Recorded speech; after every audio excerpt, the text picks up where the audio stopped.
వివాహ భోజనంకి నేను ఒక పాట రాశాను. అది ఏ ఏ స్త్రీ వల్ల ఏ ఏ పురుషుడు పురాణ కాలం నుండి ఎంత బాధపడ్డాడో అవన్నీ నేను చరణాల్లో రాశాను అన్నమాట.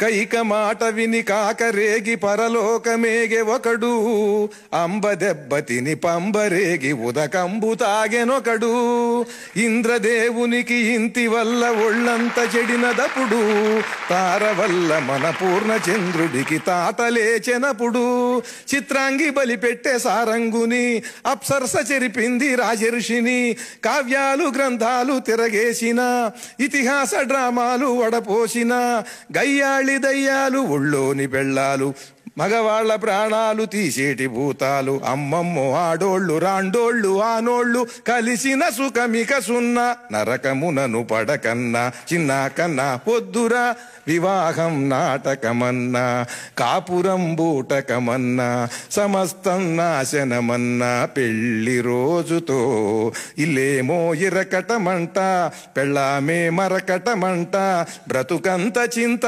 చిల్లి ముంత ఒక్క మూడు ముళ్ళతో. ప్లీజ్, ఇంత గొప్ప సాహిత్యాన్ని ట్యూన్కు రాశాడు ఆయన.